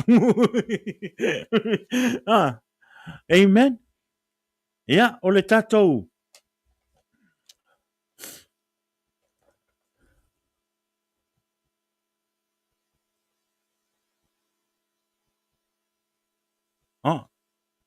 Ke no la oe. A o ho inga au mai le kua oe. Ko inga le kua oe. O wha manguia le kua au mai le kua oe. E vea malira. E au inga mai fo le kua ka ngaka i kau kua ia ki oe mar wha maungi. A whaisa e wha maungi i lau kau kuanga. A wa vea oe maka ngaka kau kua. Ma ua e le whiwhi. Ke le whaia marau whiwhi. A o rora le kei me wala a winga i oe le kua. A oe ke whiwhi. Aisea. A wae a winga mai a le kua ka ngaka. E whai ma au au ngai kua i a ke oe. Ka ngaka i koa le roko. O ka ngaka e makau i le kua.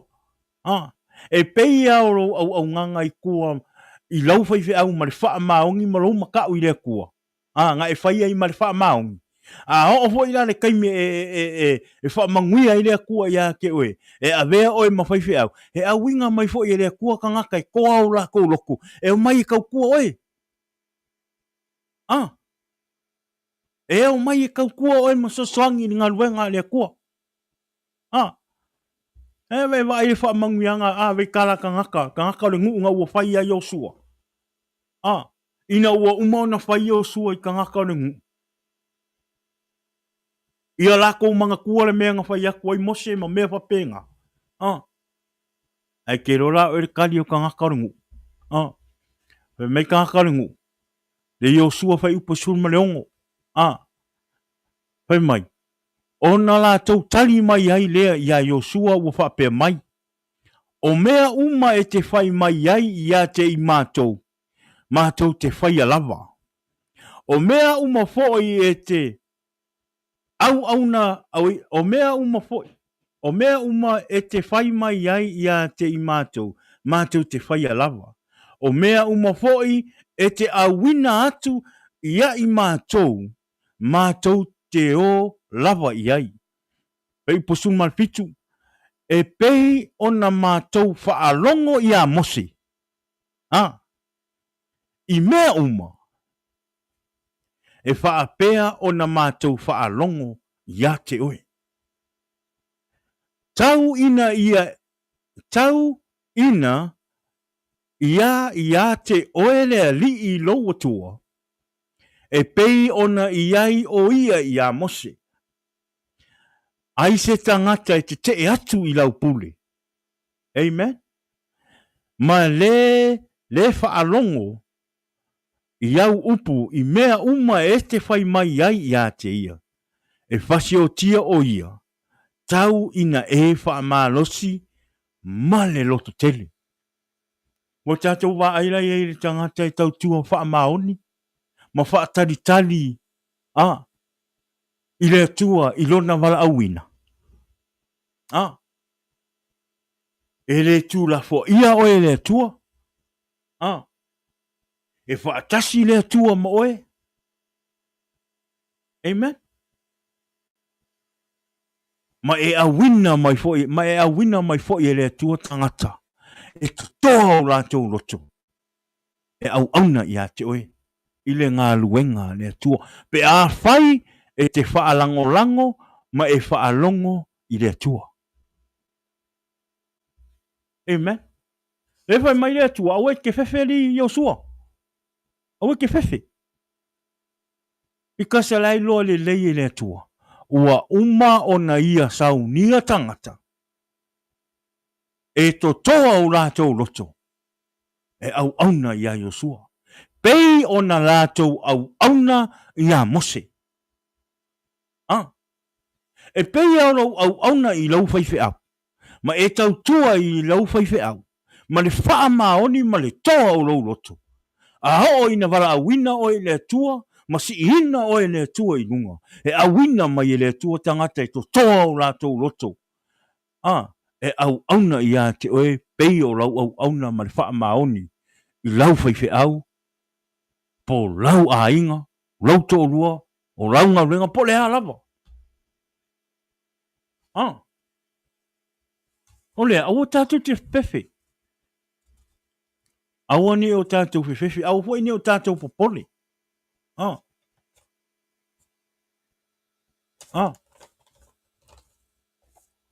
Awa ni o tātou popole. Whātua i lea tua.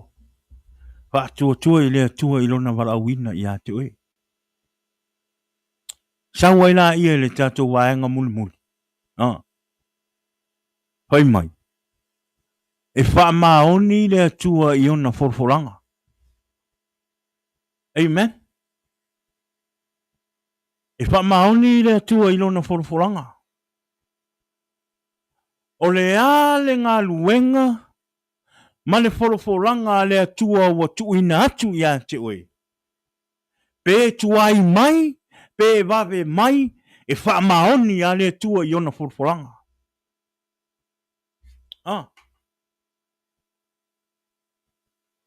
E wha maoni a le tua.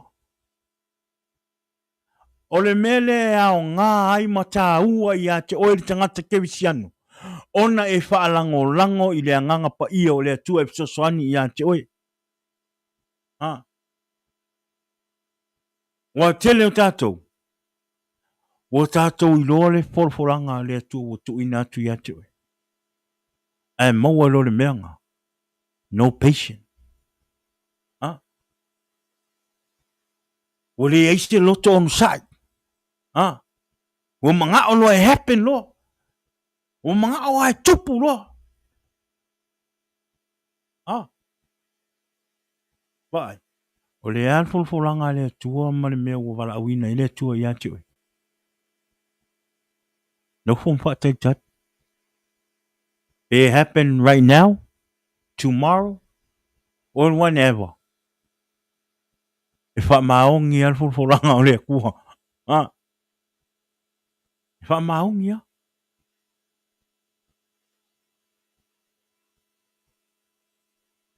E o hoila ia Yosua. Nga whaamaongi a le atua ia le folfolanga Yosua le atua ia Mose o ia ifo ia Yosua. Awa ke fefe. O ke ia maoe. Au ki pala ai koro roko. Fai mai fai upo yongo. Fai mai fai upo yongo. Ia e whaamalosi ma le lotu teli. Awa e te awa oi ma le lotu teli.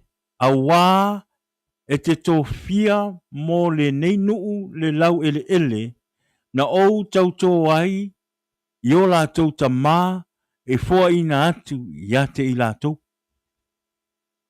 Le folfolanga foi le ngale ale akua le promise ale akua nga whai ai a pele amo i langa whangau. O risi le folfolanga nga whai ai e le akua ia a pele amo man whangau nga Israel. O le folfolanga foi lea nga mafu ai nga alu Mose e au mai le whangau nga Israelu mai ai kupiko. Inga ua whaaporonga inga e ai kupiko e whalao ma ai kupiko kangaka le whangau nga Israel. Nga o i lumo le kua le kakangisi a Israel.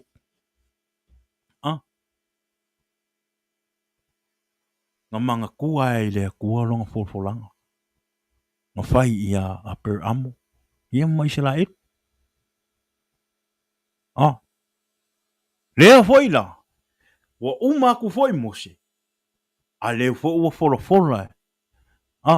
E le kua ia Yosua. Inga ia kaungu o alea. Folfolanga o le kua. Me waila o le umi.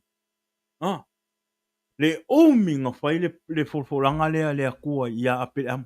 Ma liwa kua apele amu. Ma liwa ku Israel. Ai kero. Le sile mea ia kaku. O le alfolfolanga le kua ia ke oe. Awange ingalo ia ke oe. Ele moa. Ele mo a whape ele kele mo wafa mangyanga. Ai maua e loko rua. Ale maua fo e loko rua. Uma ko rua ma leo langa ngi. A ora mai lau whangau. E maua e lau whangau. E whaa wau. E whaa wau pea. E whaa mangyanga lea kua ia ke oe. Ma loko lua ma lau whangau. Ma le whangau o lau whangau. Ma le whangau. Ma le whangau. Ma le whangau. Ma le whangau. A lau whangau. E lea kua. Pe a e kau kua. Ma le whaa maoni i lea tua. Ma le matau i lea tua. E whaa maoni i lea tua. I ona folfolanga. Pe mai Yosua. Le kusi ale Yosua mua. A lona whai upo e sumari tolu. Se i o le sumari lima. Whai mai. Ia manatua le upu na polo a ia tuai Mose le au na le ali ia te o tou. O lo whape atu. Ua avatu e le ali lo o tou watua le malo longa ia te o tou. Ma ua foa ina mai e ia le nei no u ia te o tou. O a o tou a va. Ma o tou tamaiti. Ma o tou manu. La tou te no nofo i le nuu na foa ina atu e Mose i ate o tou. I le i tū mai, i le i tū mai o ritana. A o tou, tou te o atu i luma o tou uso, o sauni i le taua, o tangata matua malolosi umalawa. e pe soasoani ia te i lātou. Se ia a vatua, oi, se ia a vatua e le alii le malo longa, yo o tō uso, e pei ona a vatu ia te o tō, ma ua whaia foi mo i lātou le nuu, ua foi na mai e le alii, lo o tō atua, ia te i lātou. Ona te foi mai ai lea oi o tō le nuu, ua whai ma o tō. Na fua ina mai e mose le au na le ali, ia te o tō, i le i tū mai o Ioritana, i le mea e alua e ai le la, ma o tō mau ai. Lea waka ungu. Oinga whaka unga le fulforanga le. Yosua. Nga whau wau e Yosua.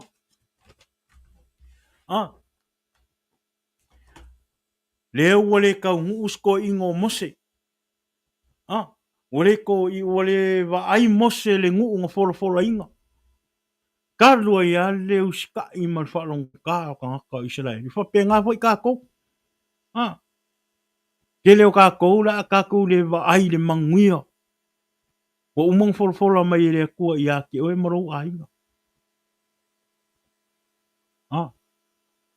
Ai ole a wa ai e mata o lau whanau.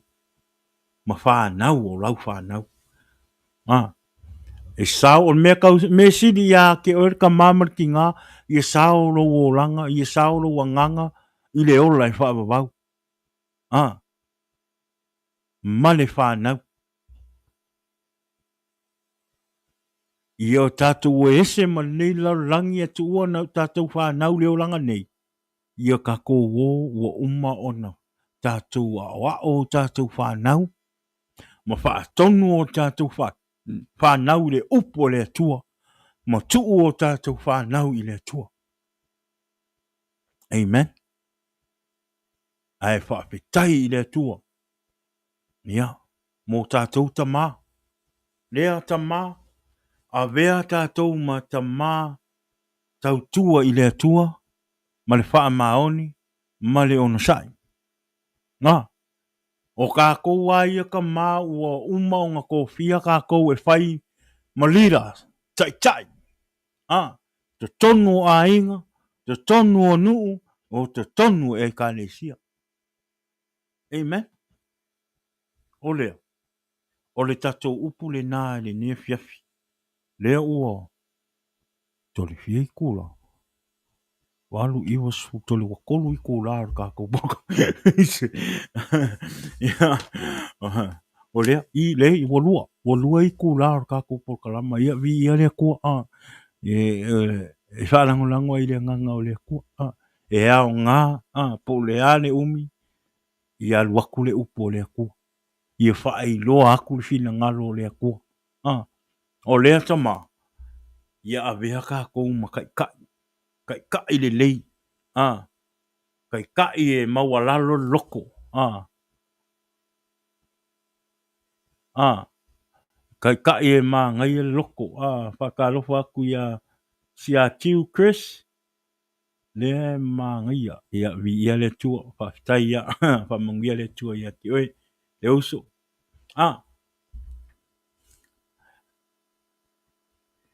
Faz si lua iku. Whamalia aku le uso ia ua paua. Ua whai mairo le nganga o le tua. Ua iei kako ia o le ngā. Whafkai moro manaki. Whamangia le tua ia ki o le uso.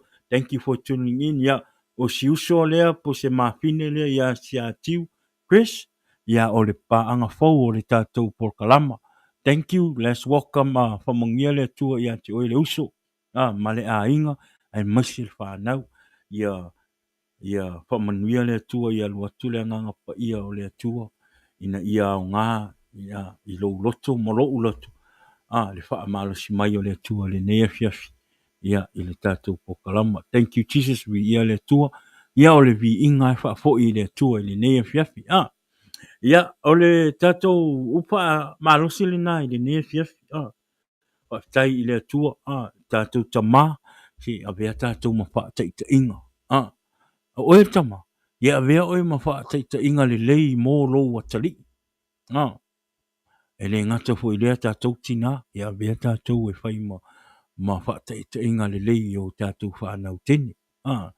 E wha manguia le kua, ina ia wha pe ngā o ngā iai le tua i tutonu o le anganga pa i o le tua i tutonu i o tātou a inga, le ngata i leo tātou loto mo tātou whina ngalo. Pa pe ngā fo i oe le usa, manguia i glory to God. Ia, pa manguia le kua, thank you brother, pa manguia le kua ia ti oe le uso. Ia ai, o le upuna i ne fiafi. Pa pitai le anganga o le tua, pa pitai ta mai lo pitalai mai ne fiafi. Te tali tonu, ia, te wa avea le upo le tua ne fiafi, fai ma wha maro si anga, i o tātou wola wha le anganga, tātou ta ma, fai ma lui tau ia i tātou, ina ia avea tātou ma tangata au auna, ma le wha maongi, i le ngā luenga le tua, i tātou peio i o sua, au ne o tātou ngau e tātou te o i luma, au foi ne o tātou ngau i tātou o i lunga, ia tātou ngā lurue, po whea lava ngai te au na iai, tua o lau whaiwhi au, tua o te matai o tau a inga, o le nuu, o e kalesia e maise lau ngā luenga, kau kua pea ma le wha maongi, au e ke ngau kele ili, i loa mai o e kangaka, au hoi nge e ngau kele i wha pewa ai mai kangaka e a oe kamalei, humble our heart, ka kouka maa, pe ono fai atu, e le lei aro pa u ngake pa u i kua, e le iloa mai o e tangata. Ai e ngau i kua o ngā lo fia lau i loa, ma le wa ai ngā tangata, e pa u rai luma, ea, e makua i e le lei, e le lei ala lo pa u ngofo, e pa u ra ai u lunga ua, o makua i maka ngā, le mele na, tātou whai tete o tātou whiwhiringa e whai tātou tama, tātou whaalango i le tua, malona wala au ino oe ma, au fwoi ni a vea, lau whautuanga, pe ono whai atu, au fwoi ni a vea lau tātou wanga nuu, ma lau li loa tau tala, ma me tau fia ai, le wala au ina o le tua e whaonga i nei oe, e tenga lue i tono le ngā luenga le tua, e a vea ma ki a kong, po a wao hoi, pe whai whi au. O ngā luenga le kua, i awangi e alu wha le king o le whainga o ngā luenga le kua. O ngā luenga le kua e whai le nganga. E wha le nganga uma ngā luenga le kua, e le wha le tino ina. O lea, te talo i le tua. Whai e leo mauti noro wala au ina, a wha peu whai atu lau whai whi au i ati oe, sau lau sunga la whai oe ma ki a kong, pe whai oe ma whai lau kusi o le kālesia, pe whai oe ma ao, pe whai oe ma worship leader, po le alawa, whai lau whai whi au, tu mai ni aso i ati oe, si e alu e te tuli vai i le atua, ma tu i na atu i le atua, po le alo na fina ngalo.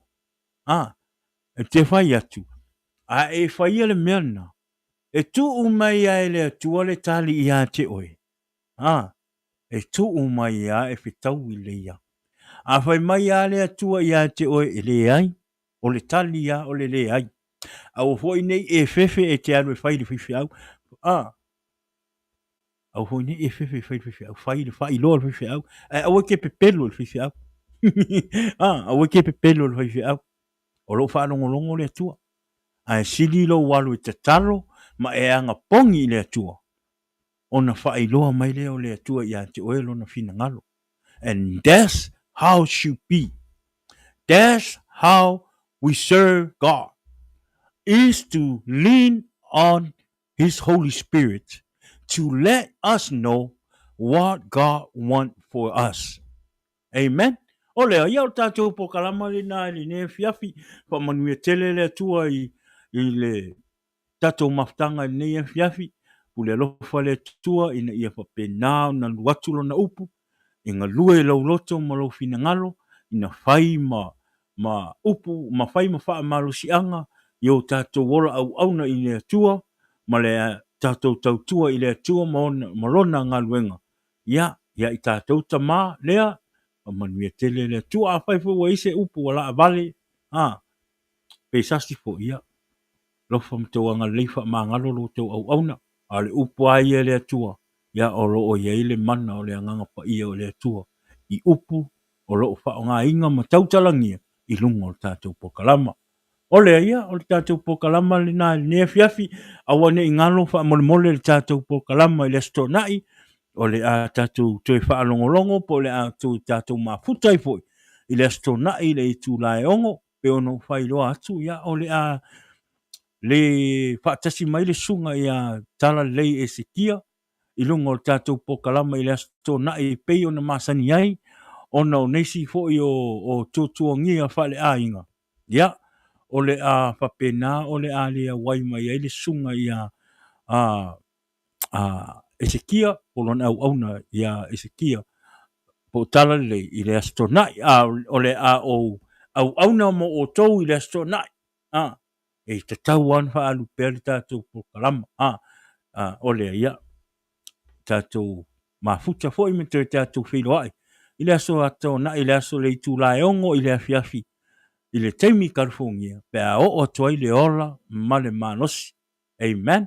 O le fa manuia le tua i le nea fiafi. Ia anga leile tua i manuia fo i ngā luenga a tae au, le aso mulimuli o le nei, vai aso fai ngā luenga, ia ona tātou la sia lola i le weekend, tātou te malo lo leia, ma tātou sa ungi i le astama. O le fa manuia le astama i tama malawa i loo, i America nei, o Samoa, Kukuila, Mangua, New Zealand, Australia, ma le lalolangi a koa. Wha manguia aku le aska mai le pokalama o le Jesus is the answer. Ia, i le nea fiafi o lea, manguia le po, wa tasi le tua mo tau, toi tātou whailoa i le aso tona i le tūlae ongo, ono le suafa o Yesu. Jesus is the answer for the world today.